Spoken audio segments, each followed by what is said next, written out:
I kind of get like over like stimulated from like the keyboard clacking, like the really chunky thick ones. I'm just like, nope. Hi Hillary, Hi there. how's it going? Good. How is everyone? Pretty good. Nobody said otherwise. Yeah. Hillary, I think we have a new record for members. I didn't realize it was this case, but we have 35 people in the student committee this year, which That's is more than it's fantastic. been, at least in the couple years I've been volunteering. So pretty awesome. That's amazing.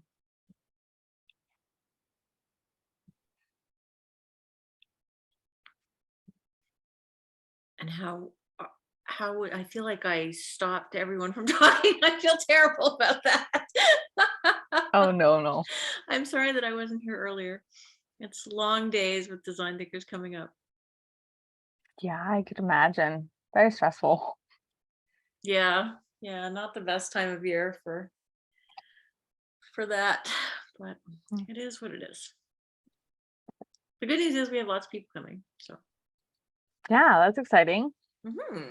Yeah, and so exciting to be in person again. But I guess you guys are all doing that now with school. Yeah, slowly getting back in. Was it strange at first? Very. Yeah.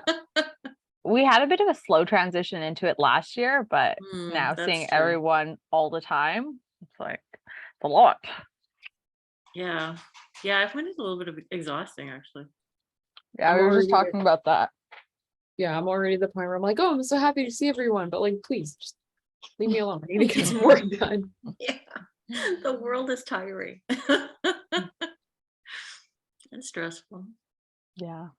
It's definitely distracting though, now having all this like social interaction. I'm not getting work done when I go to school. I mean, I need to stop talking to people. Same. Yeah, I can't imagine.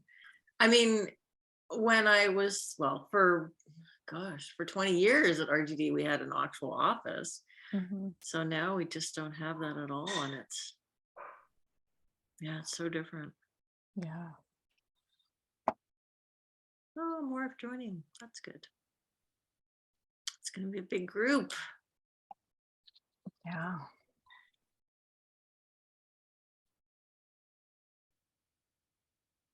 And how is master's school? Well, I guess we'll hear about that in a sec. I guess I'll hold off asking questions from Roksha since you're presenting. It is not what I expected. Oh, that's interesting. Yeah, Well, it's Spoiler alert.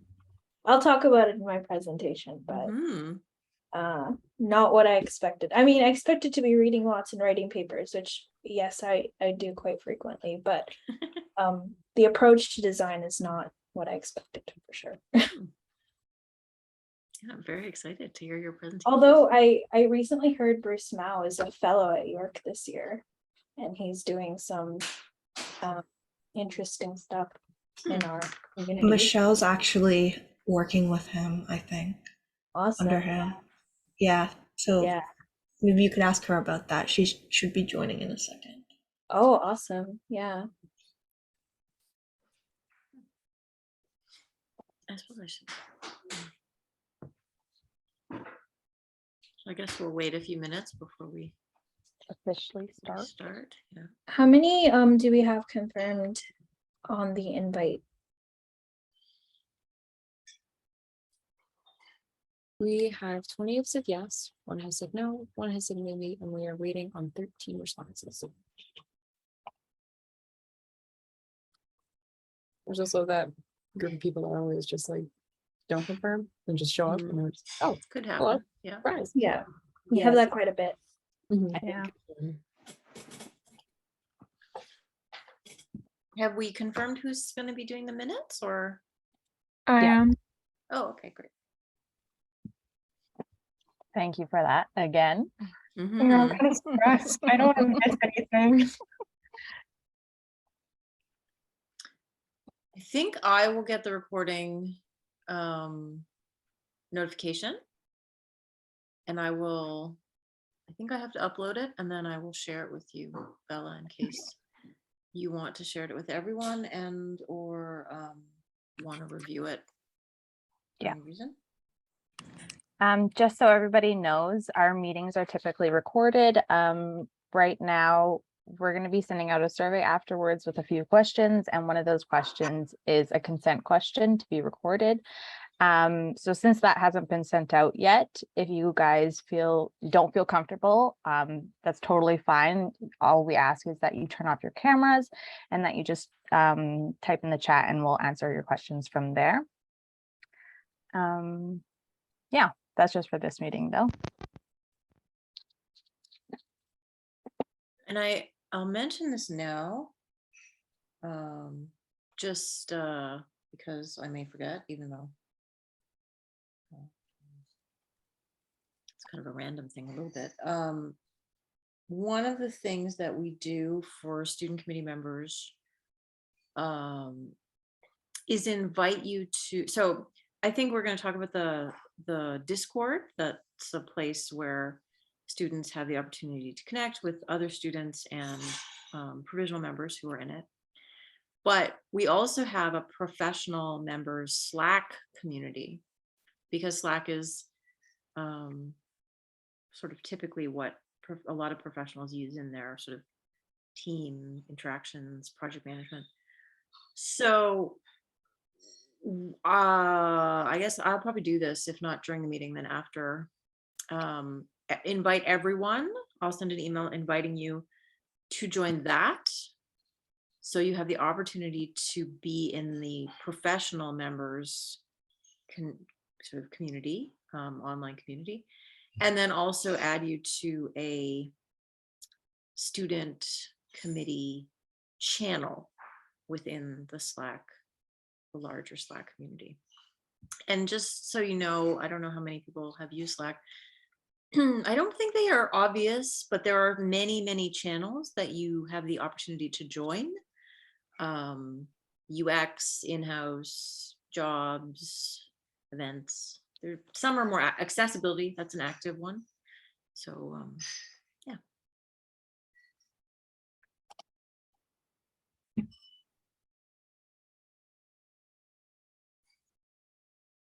Oh, and then I guess I have to get the bios and photos up on the site by someone. Yeah, I think we're still waiting for everybody to put theirs in to the Google Doc. Yeah, the deadline is October 25th. Oh, so we have a bit of time. Yeah.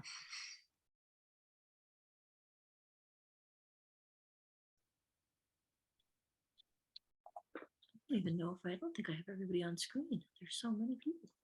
I know. I think it's kind of slowed down. So if everyone's okay, we could start with the meeting just to be cautious of everyone's time.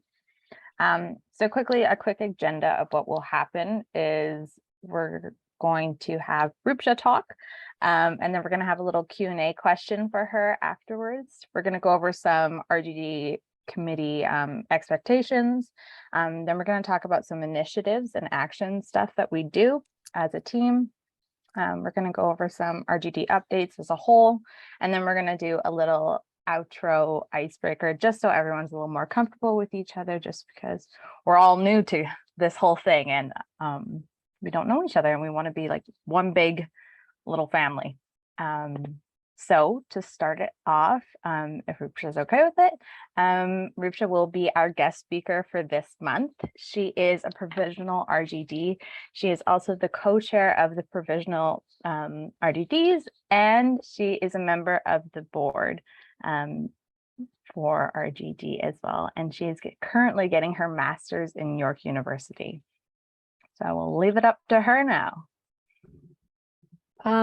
So I was co-chair for the last 2 years, and so some of you may know me and you know that I like to talk. So I'll try to be mindful of time, but I've told your fellow co-chairs to cut me off if I go over. So as Bella said, my name's Rupsha, and usually when people meet me, they ask me how to say my name. So that's phonetically what it should be. If you're in the ballpark, I usually don't correct people, but it's a bad habit and I'm trying to get rid of it. So also, as Bella mentioned, I am a provisional RGD. I'm a recent graduate, graduated in 2022 in April. And I'm just going to share a little bit of my journey with you. I am no means an expert. I actually hate that word. I think as soon as you call yourself an expert, you label yourself as an expert, you stop learning. So I hope no one labels me that way. But here I am, and I'm going to give you my 2 cents and do with it what you will. But I'm still learning, and I'm still very much in the beginning of my career. So I want to start with my journey with the RGD. So as many of you have said or have shared, my first touch point with the RGD was at Design Thinkers in 2019 when I started my graphic design education. I joined the student committee as a first year, but that first year I was really getting my bearings, and Design Thinkers was my first time of seeing just how broad design is. And coming into the program at Conestoga, I didn't really have a great understanding of how wide the design industry is and how many different things that are there. So being at Design Thinkers for the first time really blew my mind and exposed me to all different types of design. And what it made me realize is that there is a place for me within the industry, and I just had to find it. In my second year, or partially through my first year, the pandemic happened, and I I did get pretty upset about it, as the rest of the world did as well. But I wanted to focus on kind of building connection in the design industry and starting on networking a little bit earlier than other folks, because I really felt like it wasn't something I was great at. Like I said, I consider myself pretty introverted. And at that point, I also considered myself shy. I realized since then I'm not very shy, but it's something that I had to get over. So the first time that I really started connecting with professionals in the industry was at Creative Directions in 2020. I had a coffee chat with some of the senior designers there, and they gave me really great advice. And then during the summer of that year, I also became co-chair of the student committee in my second year. And that experience was really great. I was co-chair for 2 years. And during that time, I also led my first initiative. I met so many wonderful people. And the RGD isn't just about, connecting yourself with a professional network that's made up of mentors and senior professionals. So also about connecting with peers and people kind of in the same place as you. And, the folks in this photo and the people that I, worked with last year, they're still very supportive of my career. They regularly reach out and talk to me. So I really felt like being in the student committee was a really excellent entryway into the design community. I also had a privilege of participating in the mentorship program. I participated in the version where you get paired with a professional and you work on a project. And I was paired with Alicia Schmidt, who is a design educator, but also a creative director. And I worked with her on this very conceptual, high-level thinking project, which was to turn very experimental music into a graphic form. This was a lot of fun, but very challenging. And she kind of pushed me in different directions than my professors were doing, which led to my growth as a designer. And actually, when I applied for my internship and I was doing interviews, this was one of the projects that people really liked, because it was very different from the rest of the things in my portfolio. I also joined the Diversity, Equity, and Inclusion Committee in the RGD, and I was really surrounded by mentors and people who supported me. And one of the things that I learned through that process was the role of design in storytelling. I was very uncomfortable with the fact that I was sometimes telling stories that were not mine. And I remember Jennifer Tabak, who was the co-chair of the Diversity Inclusion Committee when I joined. She did this wonderful talk about designers as facilitators that you can find in the RGD video archive, I believe, and I would encourage you to watch, which is all about design working with communities rather than speaking for communities. And it made me more confident in doing projects like this, which was dealing with subject matter that was very sensitive. And, through thorough research, through also talking with Indigenous folks, I felt like I could create something that I was proud of, that was through my lens, but as me as facilitating rather than telling someone else's story. So some takeaways quickly, take advantage of the opportunities that RGD provides you. There's a lot of them. So I talked about the mentorship program, obviously volunteering in the committees, but there's also, networking events the RGD does. There's volunteering opportunities at Design Thinkers. There's lots of really great resources on the website, like the Accessibility Handbook, the RGD Business Handbook, which I used religiously when I first started freelancing. Has a ton of great information in there. Put yourself out there. So I always say, you're not going to lose anything by sending an email.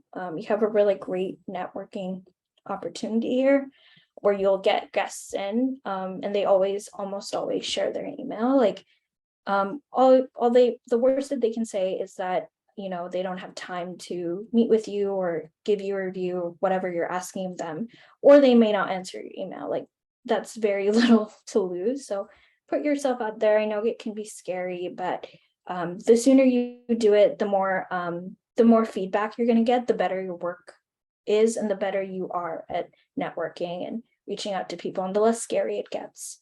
Again, make connections. So one of the big pieces of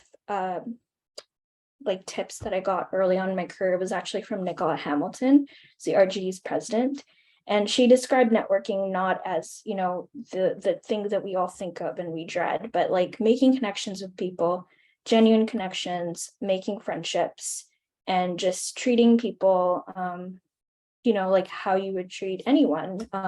Every designer has started off where you are right now, as a rookie, as a beginner. So people are really nice. I've never really had a bad experience with an RGD. So take advantage of what's out there for you and definitely reach out to people. Okay, so I was asked to speak about this time management thing, and I don't think anyone's expert at it. I don't think anyone's figured it out. We're all craving for more time, but these are some things that have worked for me. I don't fully believe that you should, design yourself a really meticulously crafted bullet journal. But what I really love about Ryder Carroll's method is the thinking of purpose. So when I write something down, I make a deal with myself that I'm going to do it. I don't have a bullet journal. I just put it all on my calendar, but do what works for you, whether it's sticky notes, whether it's writing it down on Notion. I know that's super popular. Whether it's using a time tracking app, whatever works for you, do that, but make a contract with yourself that you're going to dedicate your time and think about what you're going to do and why you're going to do it. The other thing I wanted to mention is schedule time for you, schedule breaks, schedule me time, schedule time with your loved ones. That's as important, and you should be prioritizing that time the same way you do your work time. And I was actually really bad at this. And a counselor at Conestoga called me out, and she was like, why aren't you scheduling time for yourself or for people you care about? Because that's as important as your work. And if you're not feeding that personal part of you, your work's going to suffer. So remember that while you're getting through the rougher parts of the semester. And then some really quick takeaways again. I'm going to touch on the work back schedule. So this is basically working backwards from your due date. So say you want to print next week, Friday. That means next week, Thursday, you got to be at a place where it's nearly finalized. So that means by next week, Wednesday, you've shown it to your teacher, you got your feedback. So that means Tuesday, you got a semi-decent layout done. So that's what I mean, work backwards. This is really useful, and make sure you also put in buffer time, because you don't know what's going to happen. You don't know if something's unexpectedly going to happen. So this has always worked for me. It may not work for you. Again, do what works for you. I've always am nervous saying templates. Don't use templates to do design work, but you can definitely do templates for things like creative briefs. I use templates for process books where they don't have to be designed, where it's just handing in my process work to a teacher. If you have an InDesign template where you're just dropping in information, you will save so much time. And I use this hack all the time. And then the last thing I wanted to mention is forgive yourself. Everyone falls behind sometimes. We're human. and you're not a robot, so you will make mistakes and fall off the wagon, but that's okay. Pick yourself up and try again, and that's the most important thing. Okay, so I'm going to talk about my work experience for a little bit. I was really lucky. I started working while I was in school. So I started working part-time for Habitat for Humanity, Waterloo region, my second year. And this was a really amazing learning experience for me because I was the only designer on staff. So I pretty much did everything from print to UI UX to managing their website to like working with the printer. And that didn't mean I was alone. I had a really great communication outreach team that I worked with. And it really cemented my desire to be a designer and really like speak about my projects in a way that it was unknown territory for me. So suddenly I was having to justify my design decisions, which I didn't really have to do a ton in school. So for instance, in the conception of this infographic, I was given a deck that was 10 pages and I was like, well, we can't have that. Let's do it this way. And, you know, I had to sort of convince them of my idea, which was new for me because in school, it's kind of just expected that you move through this very systemized process. So this job was wonderful and I've learned so much here. And then in the summer of 2021, I got a job with a clean beauty retailer called Detox Market Canada. And the way I got this opportunity was really unexpected. I had done a portfolio review with someone and I didn't get that job, but they recommended me for this one. And like, again, like you never know what a portfolio review will get you. Sometimes it doesn't get you anything, but sometimes it propagates in ways that are unexpected. And this was one of the great unexpected ones. So I worked with a creative director named Sandy Kim, a couple of art directors there. And this was a really big deal for me, this project, because it was the first time I saw my work on a shelf. It was a virtual shelf, but it was like in a marketplace where people wanted to buy it. And I also saw that like in design, in practicality, you're not doing everything on your own. You have an art director, you have a creative director, you have a photographer that photographs your work, and they're all subject matter experts in what they do, and you're part of a bigger team. So I felt really supported there, and I learned a lot there as well. I did all sorts of things. So I did brand illustrations for them in this kind of funky geometric style. So did a lot of newsletters there. And for a couple of these, they kind of let me break the template a little bit and have some creative freedom and play around with a couple of things. And it was a really amazing work experience and learning experience. I also learned how to use Figma there, which was pretty cool. And then my most recent work experience was with an agency called Him and Her in Kitchener. And I cannot say enough kind, wonderful things about the agency.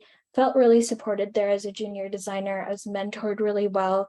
This particular project, I was given kind of some creative freedom to play around with illustration styles. So I worked with an art director named Kevin Nunn, project manager Vanessa Cardoso, and creative directors Chad and Aaron at Him and Her.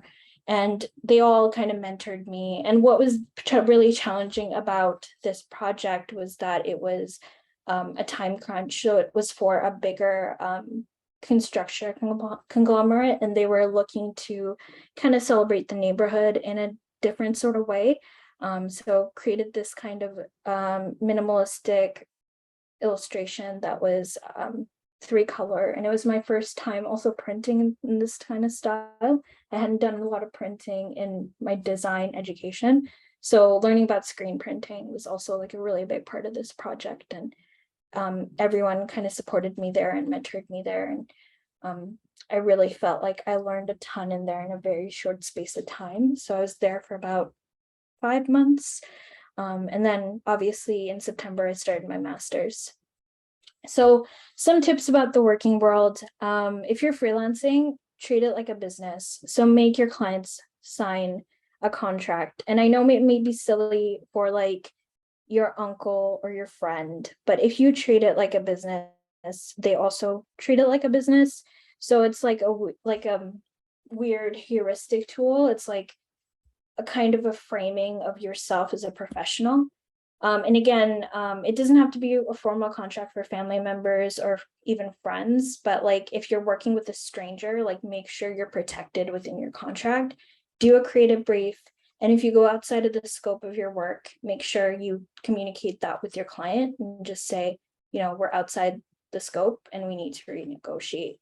Incorporate SMART goals, so specific, measurable, achievable, relevant, timely goals. I feel like this also applies for school, but if you're not great at something, like if you're not great at networking, for example, you just set a goal for yourself. So you say, in the next 3 months, I'm going to go to one networking event and I'm going to give my business card and have a conversation with someone I don't know. And if you set yourself up with smaller goals, over time, you'll see progress slowly. These last two are really important. Know your boundaries and ask for help.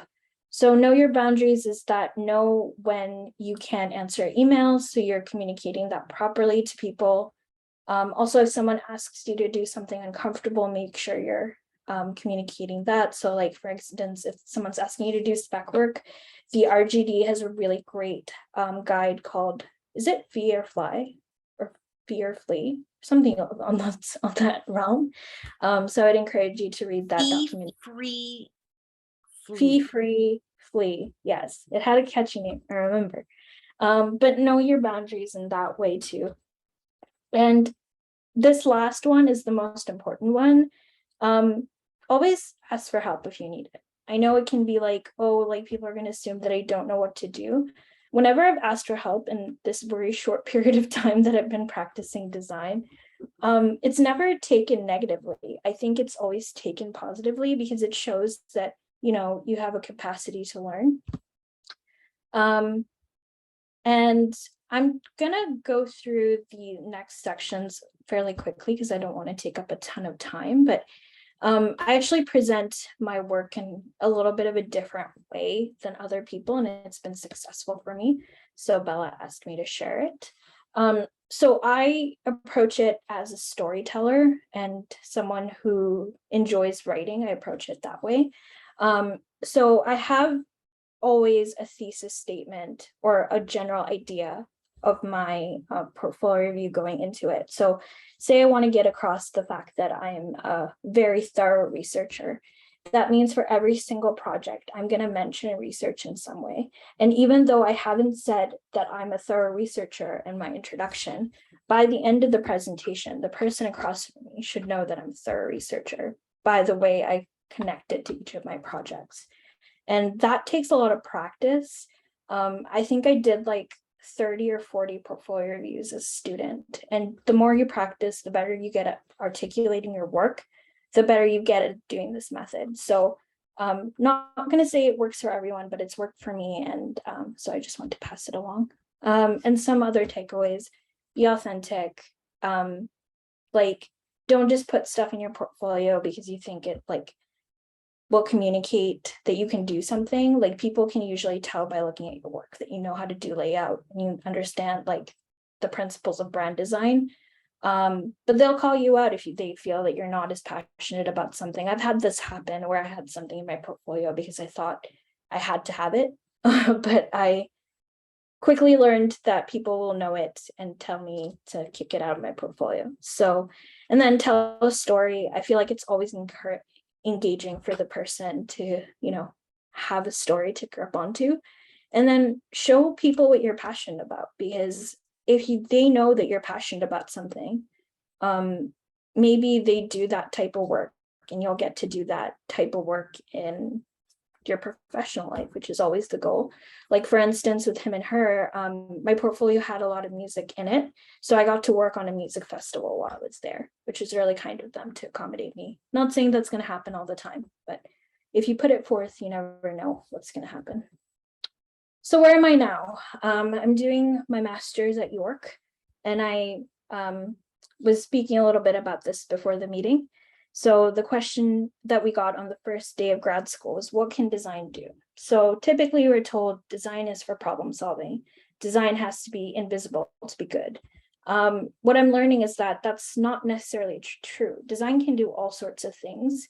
It's just those are the ones that make sense. So in undergrad, we have this like building process, which is what you're doing right now. So learning skills, learning how to follow patterns, learning how to do things with intention. And in graduate school, I've been going through this process of unbuilding, which is, finding patterns, doing things that don't always make a ton of sense, doing this very investigative process towards design. And like the way I think about it is in undergrad, I learned the rules. And now in graduate school, I'm learning how to break the rules. So that's the old colloquial term, right? Like learn the rules before you can break the rules. So it's pretty exciting. I have a lot of fun doing what I do.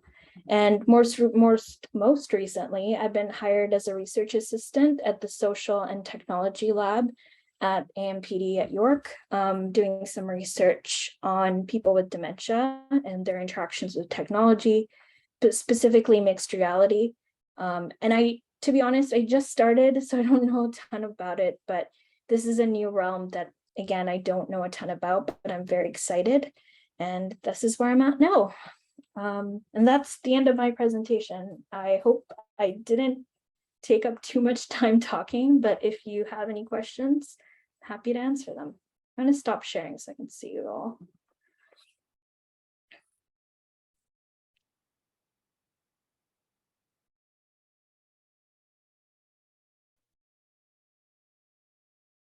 Well, thank you so much for sharing. And I just want to open the floor again to anyone that has any questions at all to Rupsha. And if you don't feel comfortable speaking, feel free to just type it out in the chat.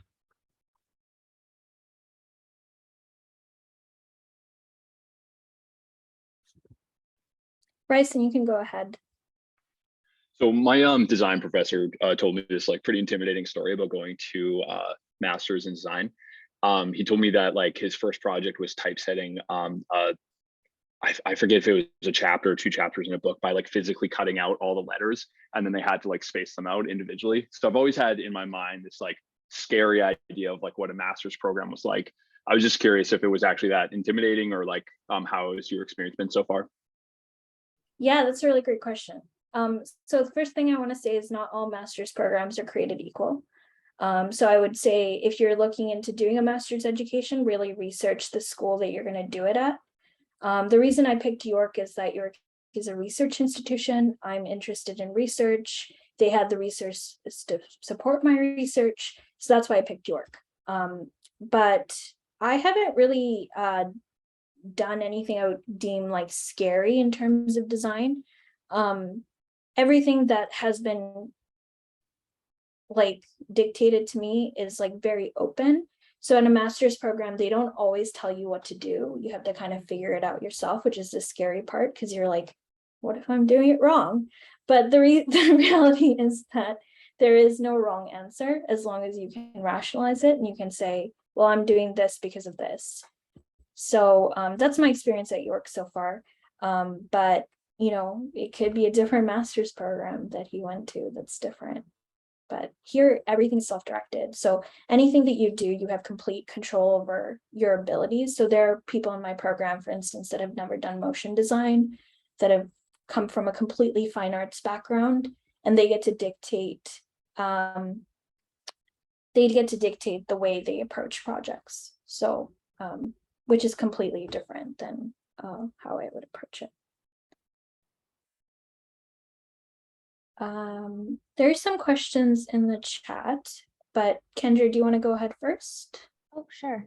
So I was just wondering, you were talking about networking earlier, and I guess most of the networking has been happening online over COVID. I'm wondering the difference between networking in an online world and in an in-person world. Like, have you found any strategies for in-person networking? Because I'm finding that now that COVID is over, it's hard to get answers to emails. Like, it's harder to meet up with people in person. Yeah, I haven't done a ton of networking in person yet. I would say like in person, I'm pretty shy. Like it takes me a bit to like warm up to people. So we had a company party over summer when I worked at the agency. And what I did was just take baby steps. So I just approached a couple of people, kind of asked them how they were, and like step by step, kind of introduced myself to everyone. Talked about common interests. Like I was lucky at the agency I was at, I had a ton in common with the people I worked with. So the conversation flowed really easily. And I would say the same for like in person, just approach someone. And especially if you're going to design thinkers, I think that's a really great space to do some networking. And like everyone there, like they would be super impressed, I think, if a student approached them, because not many students do.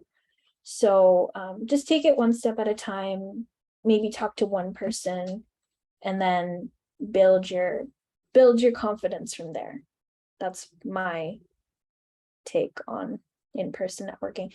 And then in terms of virtual, I think like just be mindful of the fact that the person sitting on the chair in the screen like away from you is a person too. And like I feel like the power of a really nice email is always like downplayed. So just like be kind, maybe compliment their work, and don't make it like all about yourself, like make it about them too. So those are what I would say would work. So I'm going to start answering some of the ones from the chat. Sorry, Kendra, did I answer your question? I feel like I didn't. No, yeah, that was great. Thank you so much. Okay, great. Okay, so Mariah, or is it Mariah? Am I pronouncing that right? So did you do your bachelor's in design first at university first, or did you go to master's through college somehow? So my design experience was a little bit different. I did a bachelor's in psychology, and then I worked for a little bit, and then I went back to design school and did my graduate diploma in design. So I did have a bachelor's degree, but it wasn't in design. And your bachelor's degree can be in anything. It doesn't have to be in design to get into a master's program. I've heard this, I don't know how true this is, but I've heard that some people can go from the college level right into a master's program based on their portfolio work. But I have to be honest, it's very, very competitive, and I don't know how often that happens. So it is doable. I've heard stories that has happened before, but typically you would do a BDes and then an MDes or MA. So that's kind of how that works. Can you expand on how you presented the Indian recipe storybook to highlight your research and / thesis statement? Sure. I was going to do that as part of the presentation, but I didn't want to take up too much time. So I started with the fact that project is probably the most personal project in my portfolio, because the saris that you saw were like my mom's saris, like they're in her collection, and she has a massive collection of 200 saris.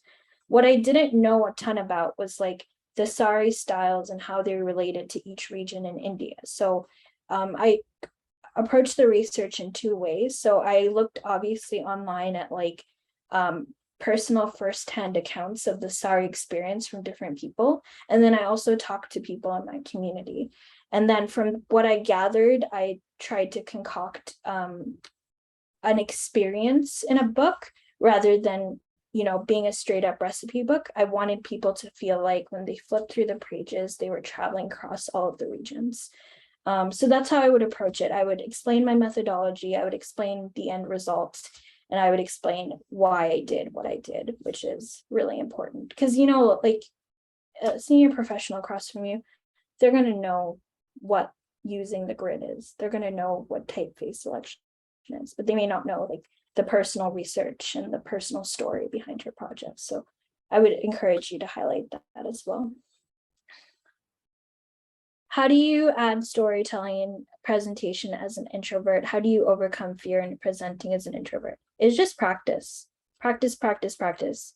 I can't stress enough, start as early as possible. Start before you even have a portfolio. Like start with like one project and learn how to present that well. Because once you know what works for you, you can now apply that style to all your other projects. Like I started doing portfolio reviews in like early in my second year, and I actually wish I started earlier.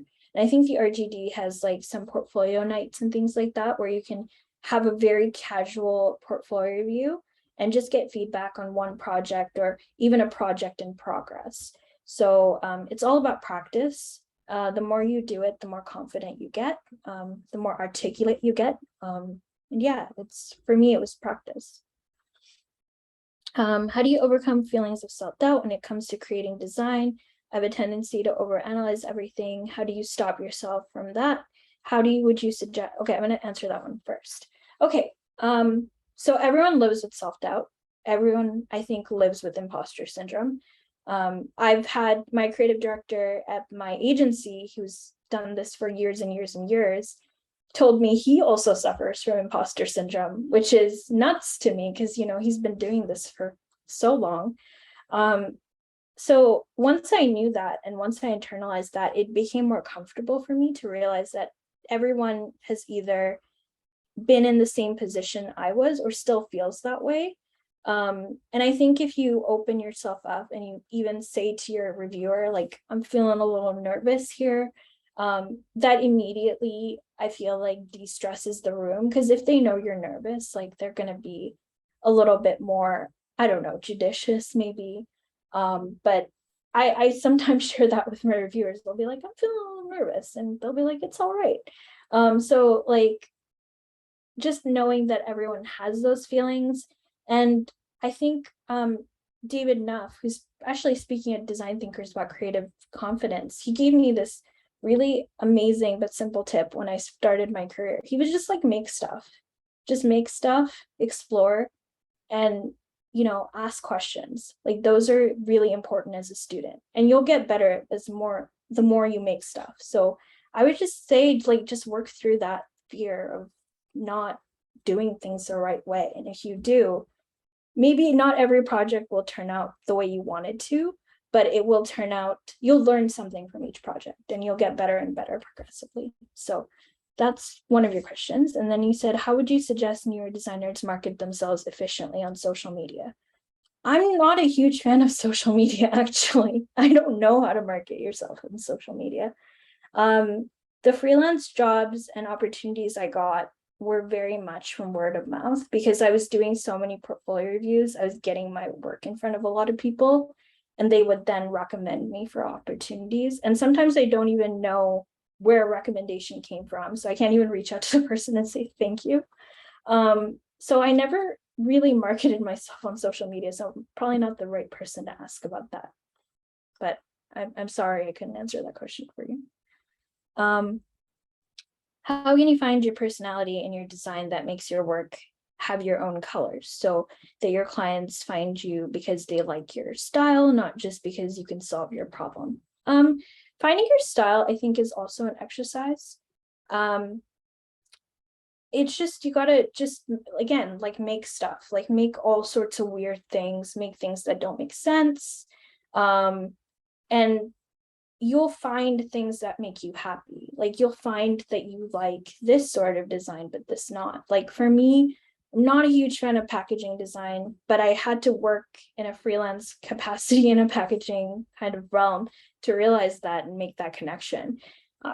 And doing it professionally also like cemented the fact that I don't like packaging, because when you do it in school, you're doing it in kind of more of a prescribed process. But now having done it up like professionally too, I'm like, packaging is just not for me. I know how to do it, and if I were asked to do it, I could, but that's just not, it doesn't make me very happy. And then your personality, like one of my mentors said this, and it really struck a chord for me. The content in your portfolio, like that doesn't exist outside of yourself. Like you're making that stuff. So the thought and care and research that you put into your work is still a part of your portfolio. You just have to highlight that. So that will show up too. It's like the way you talk about your work, that's also your personality.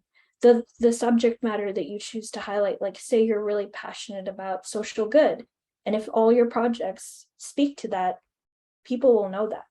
So just pick things, again, be authentic, pick things that make you happy. And I know like there's a tip that you should make work that's aspirational or make work that fits in to a certain studio style. And yes, I mean, that is a good strategy to get work that's close to what you want. But I would also say it's equally as important to make sure you don't get lost in that noise of having to please other people. So there's a balance, but the more you make stuff, the more you'll realize that. Okay, I think that's all the questions. Unless anyone has one last minute question I can answer, we can turn it over to the other folks.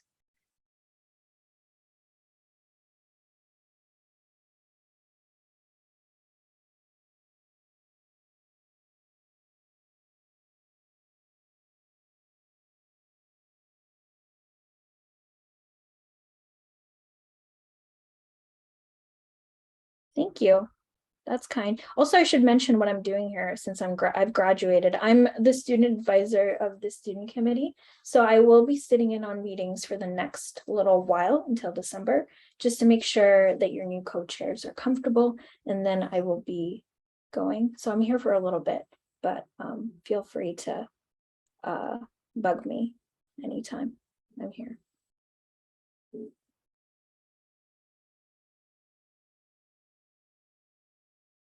Well, I think I'm turning it over to you, right?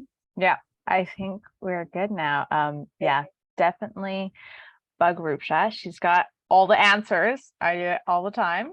I think all of us, both Chloe and Roxanne and I, love doing it. Anyway, so now we're going to talk about some quick expectations. So as you guys know in the email that I sent already, you guys are required to send us information or just let us know that you can't attend a meeting. Like, we totally get it. We know life gets really busy, whether it's school, personal life, whatever it may be. So just send me an email and that's totally fine. But if we don't hear from you and you miss more than three or more meetings, we will ask you to leave. So just make sure that the communication is super clear.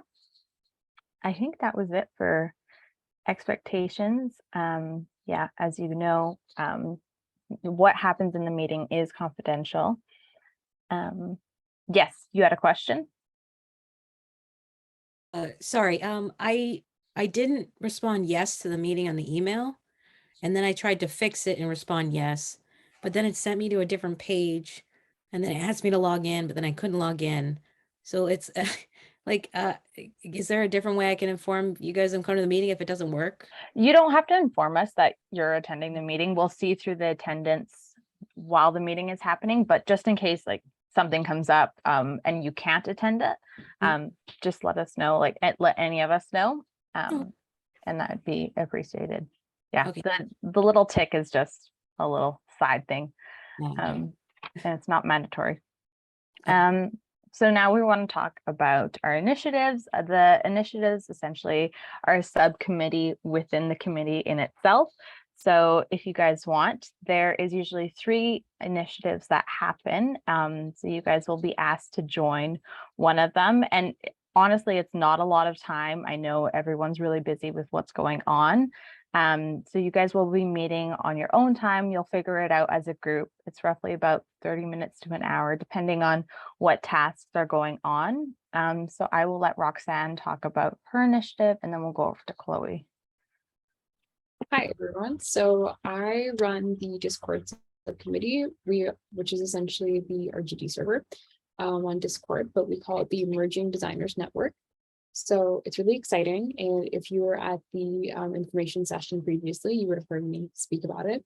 But it's a Discord server with over 150 members, and it gives you the chance to network, chat, share ideas and resources, as well as speak to other students from other schools, as well as provisional members.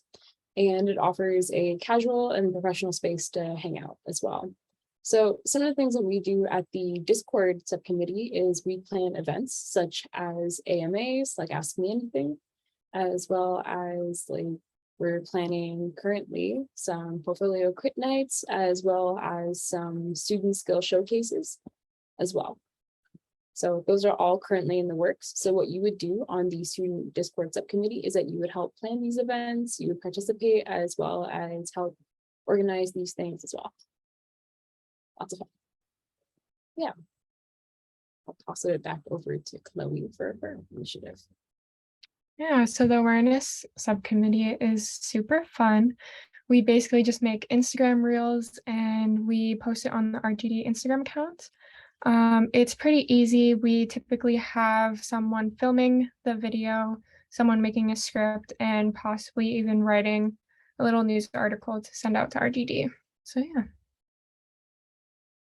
And then we will be having a new initiative going on. Last time we had RGD, but there wasn't so much to do. So we're going to bring in a new initiative. So we're completely open to hear all about it. We'll be sending out a survey later, as I previously mentioned, and you can put in some ideas there. Just as a little disclaimer, it does have to be approved by the entire RGD board.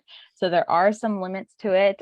We can't have anything that's typically printed, like a magazine. We can't have really big deadlines. So keep that in mind. I have just posted a little link to an Excel sheet. I will also add this in the email afterwards, but you guys could just enter your name in whatever section you guys want to be a part of, and then we'll kind of divide it from there. I just wanted to add here a few things about that. So in terms of the initiative, it is a large group, so it's conceivable that we could have 2 additional subcommittee initiatives if that happened to work out. Yeah. Yeah, the important thing to keep in mind for anything that we do is that we are a national organization. So as much as we're getting back into in-person, virtual is very great because it is accessible to anyone anywhere in the country. And yeah, ideally, whatever we do is based on the work of all of you. So the sky's the limit in terms of what, or at least worth discussing in terms of what we are all, or what you are all capable of. But obviously the issue with printing and paper is just the costs involved in those things. So I also wanted to mention with RGD, we're just finishing off a round. Like there's a round that's going until December. But that could also potentially be an initiative that carries forward in a new form.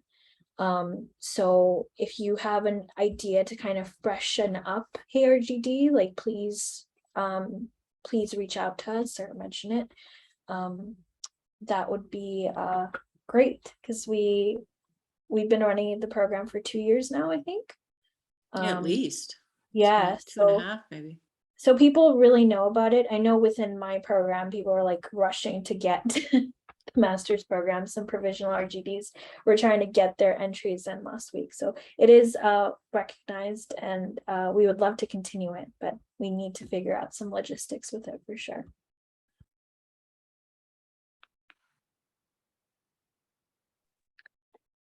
And I think that's pretty much it for the initiatives and the action items. Just as a little reminder to everybody to please send me your confidentiality forms. I know that I've gotten a lot from a majority of you guys. And if you do want to be featured on the student committee RGD's website page, please fill out the bio and add in a little headshot by October 25th to be featured. You don't have to do it by all means.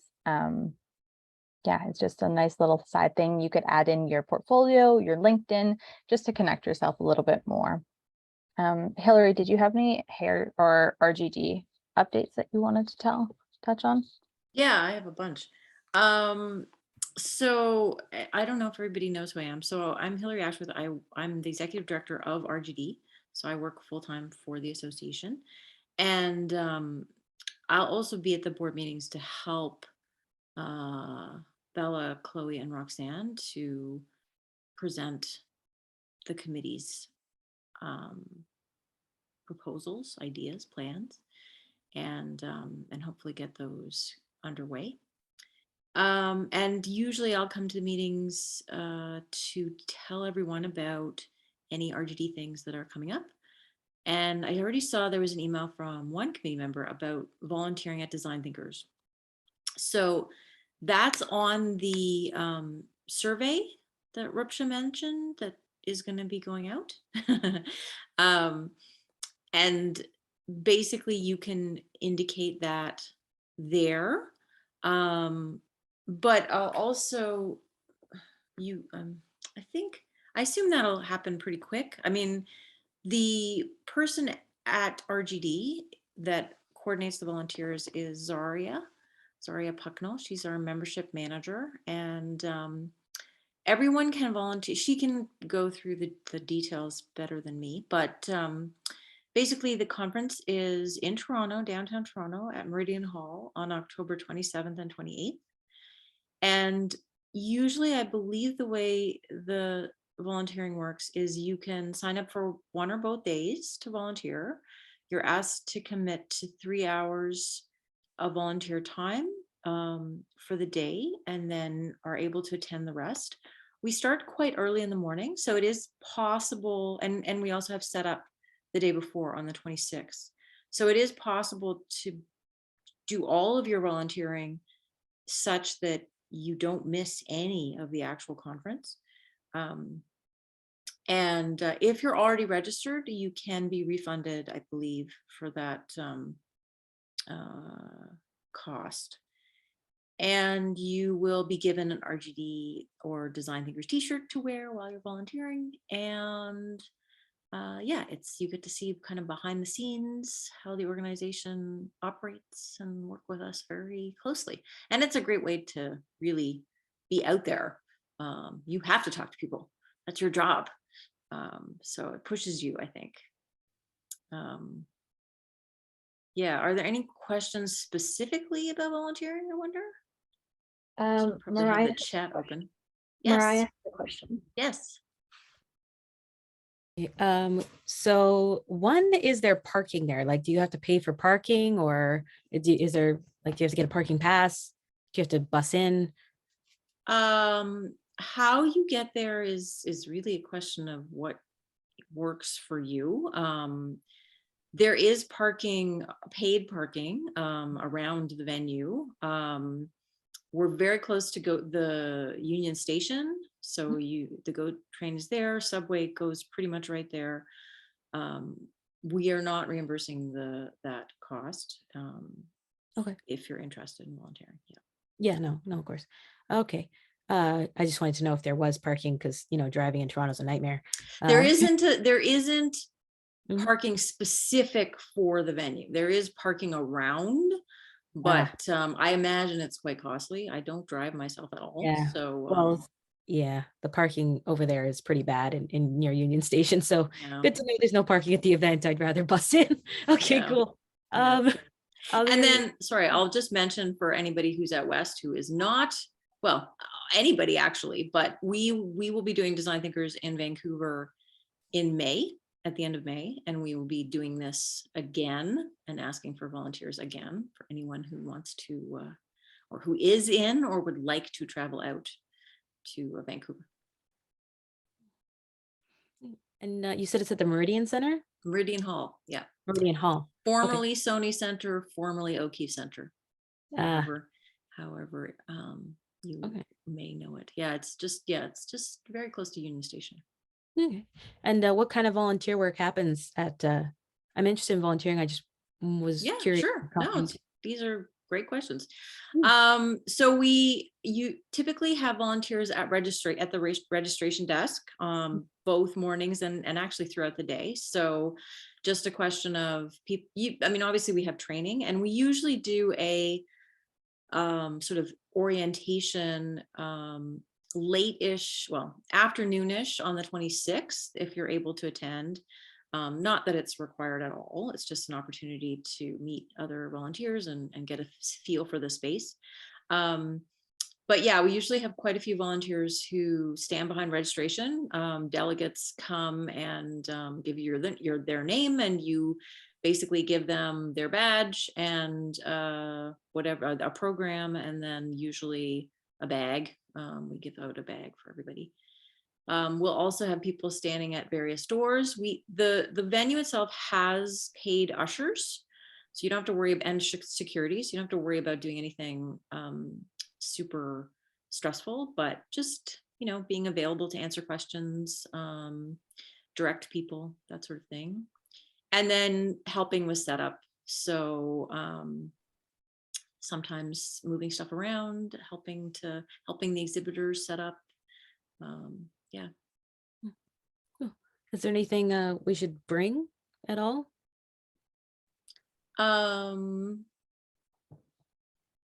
No, I can't think of anything.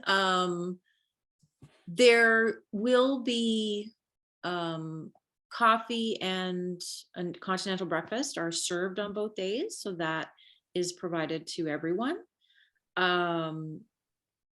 Usually lunch, you're kind of on your own to figure that out. So you certainly would be able to bring your lunch if you wanted to do that, and there will be places for you to eat.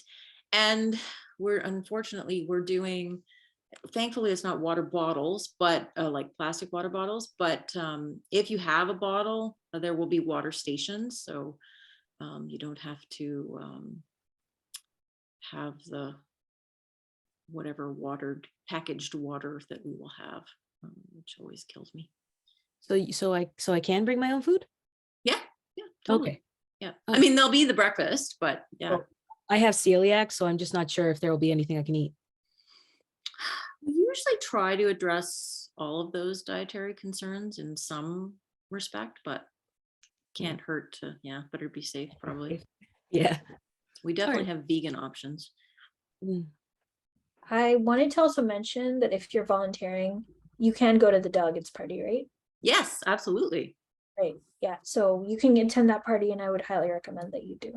We don't have enough students attend the delegate party. It's such a shame. It is actually such a fun party and great opportunity to network with a large majority of people, and some really big professionals, some people that you would have never guessed, and even some other young emerging designers. Yeah. Is there a dress code? No, God, no. No.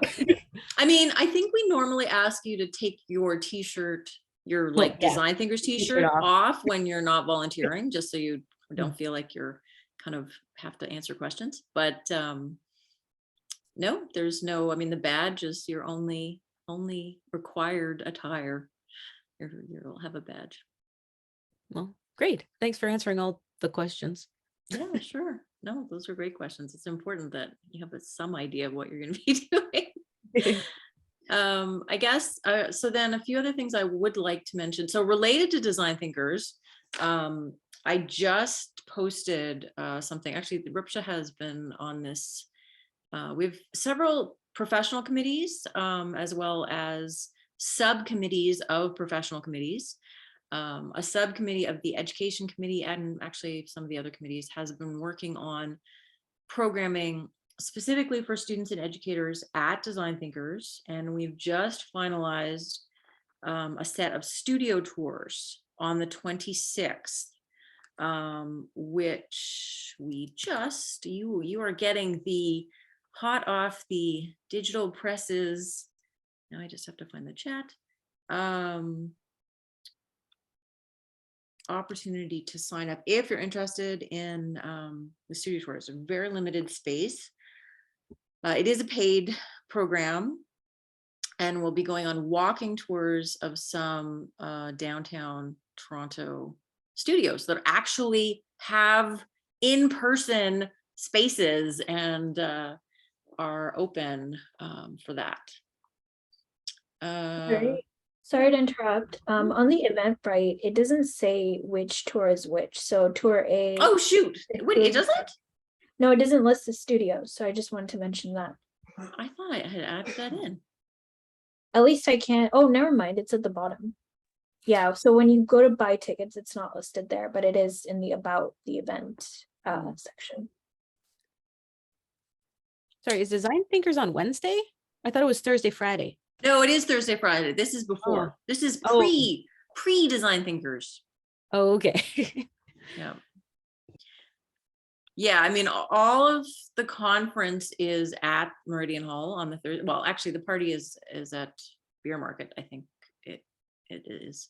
But yeah, this is a pre-conference program. When is the delegates party, and how do you find out where, when you're supposed to go?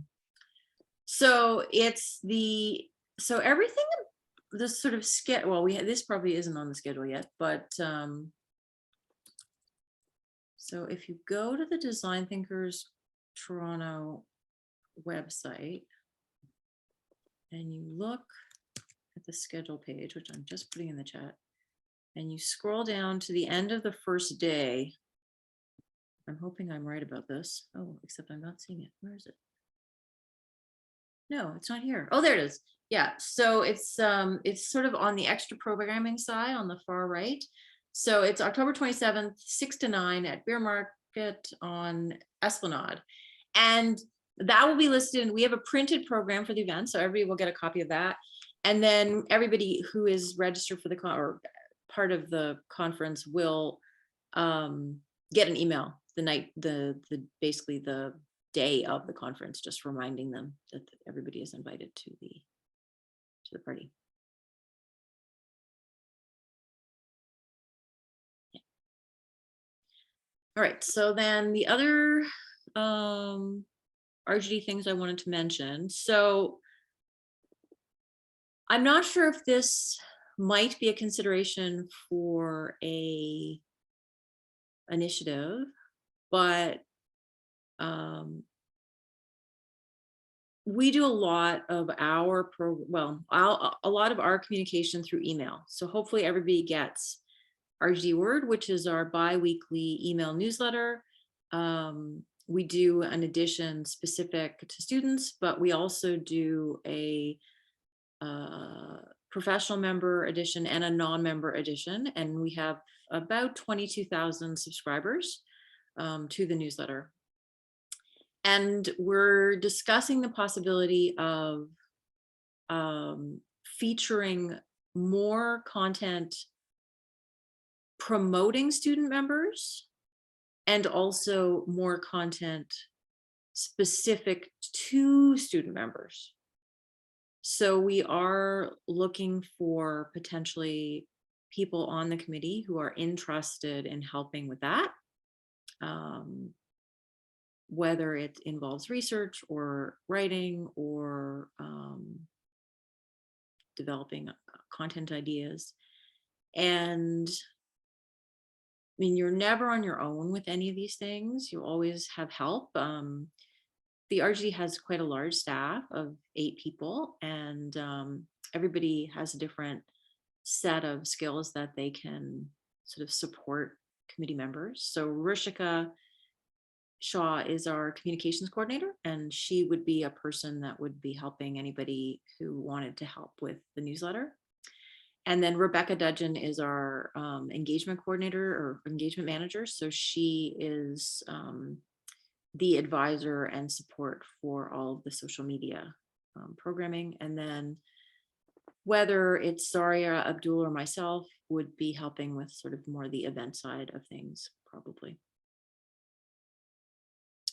Did I have anything else on the agenda that I wrote down things because I knew I would forget? Student welcome wagon. Oh, yes, that's very good. So about once a quarter, RGD organizes something called a welcome wagon, which is a virtual event where we invite new professional members to meet with some senior members of RGD to just connect and find out more about RGD and ask questions. So we are organizing one of these specifically for students. RGD has about 2,400 student members every year. So, and a lot of them come from automatic programs. I don't know how many here are automatic, but a lot of students don't necessarily even realize that they're members of RGD, which is kind of sad, but a reality. So the hope maybe that this will help some students to get a better understanding of what opportunities there are from them for you. So everyone is invited, and I believe it's on the website, and I will try to link to it. So I definitely, as a sort of task, if there are places or ways that you can let other students know about this opportunity to find out about RGD, it's on October 18th. And I just put the event in the chat. Student members, you hopefully know, we do webinars about once a week, and students can attend all of those as well. There's one actually this week, which is a freshly certified webinar. I imagine it'll be quite good, with 3 really just phenomenal designers, just so happy and excited that they've gone through the fairly intensive effort to get their RGDs, when their work and their amazingness kind of speaks for itself. I'm always so proud of that. So they're going to be presenting some of the pieces that they presented as part of their certification, and were selected based on how amazing they are. So that's that. Did I mention the professional committees? Was that on there as something? Okay. No, but you should. Okay. Okay. So another opportunity that students on the committee have is the potential to help on the professional committees. So these committees generally meet during regular office hours. We try to have them in Eastern time afternoon, so that they are morning time, or Pacific and Mountain time. But they are during business hours generally. They're made up of RGD and provisional members, provisional being graduates, but who don't have the 8 years or have less than 8 years of experience and haven't actually become RGDs yet. And they work on general professional initiatives programming. So and I think in the form, the survey that's going to go out, there's a link to find out more about them. We are getting a new site. I realize that the current site is hard to find things, but I'll just include the link. And so that it's all the different professional committees are in the left navigation. So this is a double-edged sword. It's a great opportunity to really work directly with professionals. But there's probably a higher expectation in terms of professionalism and responsibility, if you do want to sign up for something like that. I wanted to mention the meetings are usually during lunch hour, like they're from 12 or 12:30. Eastern. Eastern. Sorry, I had to get. Yeah, it's not lunchtime for some of the people here. For West Coasters, but yeah, it does. If you can make it work, I would say it's pretty rewarding, but there's definitely more demand on you to kind of attend and participate. So think about it carefully before you commit, is what I'd say. Yeah, there's a couple questions in the chat, Hillary, sure, for you yeah. to help read out. So when do the results come out for RGD? Yeah, that's a great question. So the judging just started on Monday. I expect we will be letting people know the next Monday. We're going to give them a bit of time to go through everything. So early next week. And then if you join the committee about being featured on the newsletter, do you still qualify to possibly be featured? Oh, I don't see why not. Yeah, absolutely. I mean, what we're talking about doing is sort of a regional feature. But yeah, no, we wouldn't like disqualify you because you're conflict of interest. I mean, we'll usually for anything that involves work, we'll have either our creative director or some other professionals involved in that selection process if it involves work. In the past, committee members have won Hey RGD. Absolutely. So I would say like this is also the same kind of realm, so I don't think it would disqualify you specifically for that reason. We try very hard to have completely objective or at least separate judges to make those kinds of decisions, so there's no favoritism or even knowledge necessarily of who everyone is by whoever's making those decisions. Or is that all the questions? Yeah.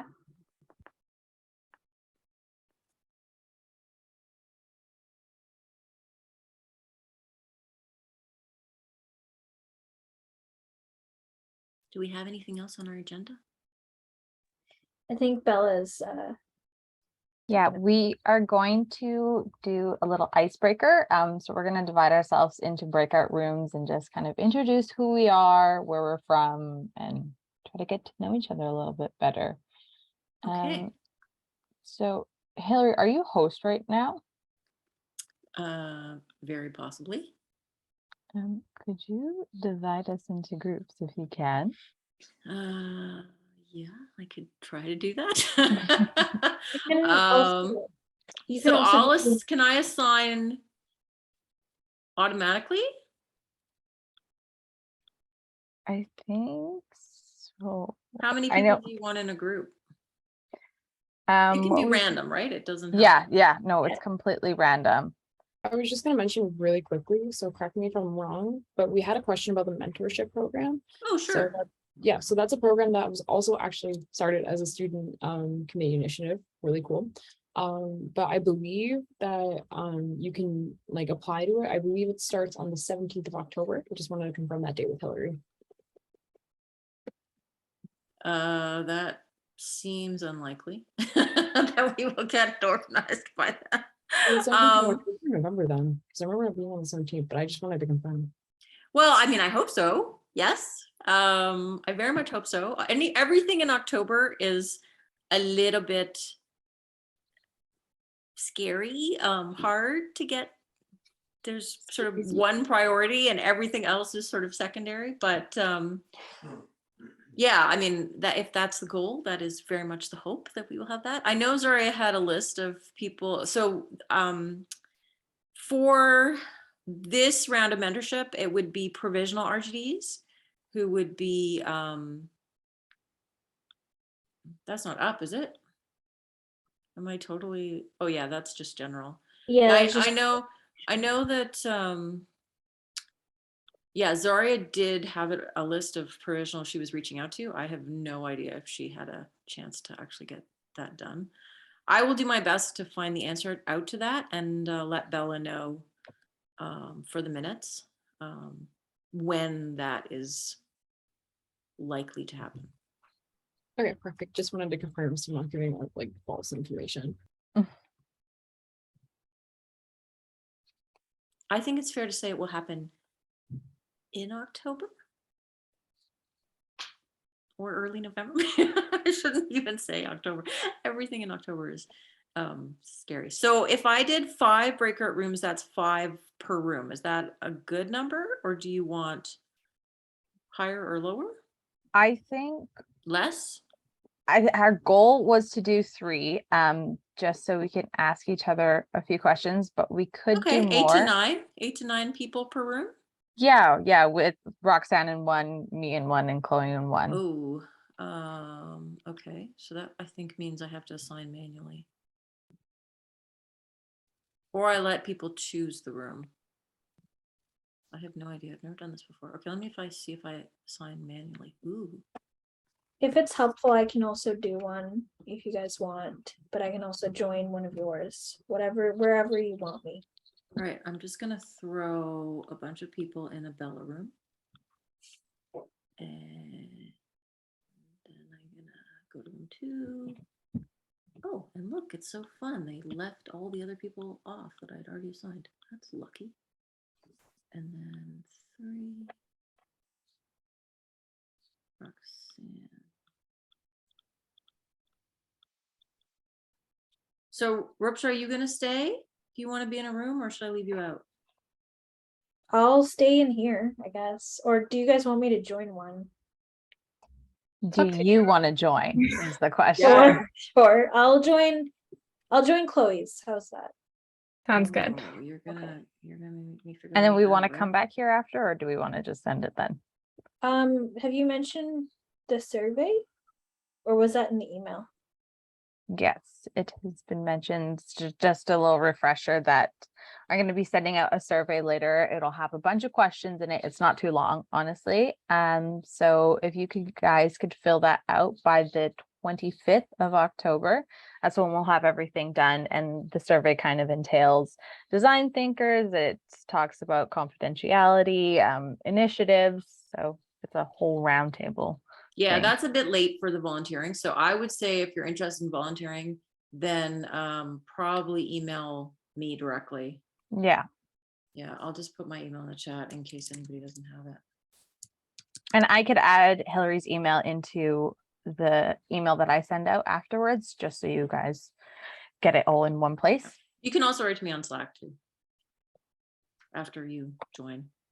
Hopefully everybody, I think I tried to invite everyone during the meeting. So that's another thing. If you didn't get an invite or you're having trouble getting into Slack, then let me know. Okay, I'm going to open all rooms, whatever that means. I don't know if that means you all disappear or if you have to go there or how that works, but I will not be joining. I'm gonna head away for the night. So thank you everyone, and I'll see you hopefully at Design Thinkers and at our next meeting. Yeah. Thank you, Hillary. Thanks, Thank you, Hillary. Bye. Opening rooms now. Okay. Oh, no, and you're all still here. No, we have to join it. Okay, good. We just Okay. missed you so much. Bye.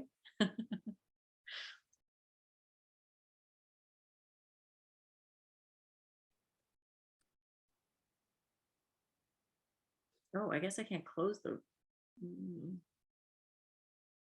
I can't end the meeting. Now what do I do?